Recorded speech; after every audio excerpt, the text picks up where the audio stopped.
જામનગરમાં પરમ પૂજ્ય જિગ્નેશ દાદાની શ્રીમદ ભાગવત કથા તારીખ 23 ઓક્ટોબરને ભાઈ બીજથી યોજાઈ રહી છે। સરૂ સેક્શન રોડ ઉપર આવેલ પોલીસ હેડક્વાર્ટરની બાજુમાં ગોલ્ડન સિટી રોડ ઉપર પટેલવાડીના વિશાળ ગ્રાઉન્ડમાં શિવધામ તૈયાર કરવામાં આવ્યું છે। આ શ્રીમદ ભાગવત સપ્તાહ જય હરિ ડેવલપર્સના જયંતિભાઈ ફલિયા પરિવારના પિતૃઓના મોક્ષાર્થે મોટા ફલક ઉપર યોજાઈ રહી છે। ફલિયા પરિવારે શ્રીમદ ભાગવત સપ્તાહમાં કથાનું રસપાન કરવા તથા મહાપ્રસાદનો લાભ લેવા માટે સમગ્ર હાલારની ધર્મપ્રેમી જનતાને જાહેર આમંત્રણ પાઠવ્યું છે। આજે જીટીપીએલ જામનગર ન્યૂઝની ટીમે આ શિવધામ ગ્રાઉન્ડની મુલાકાત લીધી હતી। મુલાકાત દરમિયાન જોવા મળ્યું કે શ્રીમદ ભાગવત સપ્તાહની તૈયારીને આખરી ઓપ અપાઈ રહ્યો છે। આ ગ્રાઉન્ડ ઉપર આજે યજમાન જયભાઈ ફલિયા અને હિતેશભાઈ ફલિયાના માર્ગદર્શન હેઠળ સમિતિઓના સ્વયંસેવકોને કામની વહેંચણી કરવામાં આવી હતી।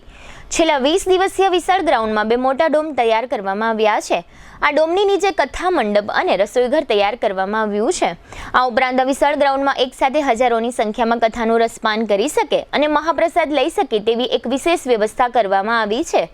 મહાપ્રસાદ માટે એક સાથે 28 કાઉન્ટર ગોઠવવામાં આવ્યા છે।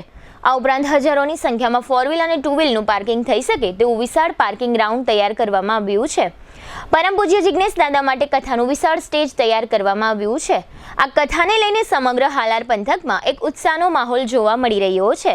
અમુક લોકોએ કથાનો લાભ લેવા માટે પોતાનો બહારગામ જવાનો પ્રોગ્રામ પણ કેન્સલ કરી દીધો છે। અમુક લોકોએ બહારગામ રહેતા તેમના સગા સંબંધીઓને કથાનું રસપાન કરવા માટે આમંત્રિત કર્યા છે।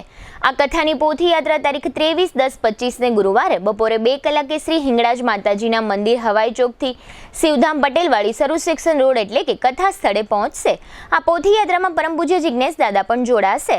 આ પોથી યાત્રાનું મુખ્ય માર્ગો ઉપર ભવ્ય સ્વાગત પણ કરવામાં આવશે। આમ આ શ્રીમદ ભાગવત કથાને હવે માત્ર 40 કલાક જેટલો જ સમય બાકી રહ્યો છે।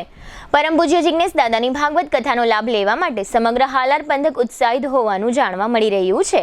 અત્યાર સુધીમાં મોટા ફલક ઉપર જામનગરમાં ત્રીજી આ રીતની કથા થઈ રહી છે। થોડા વર્ષ અગાઉ મોરારી બાપુની રામકથા અને ત્યારબાદ પ્રદર્શન ગ્રાઉન્ડ ખાતે પૂર્વ રાજ્યમંત્રી હકુભાના યજમાન પદે રમેશભાઈ ઓઝાની ભાગવત કથા યોજાઈ હતી।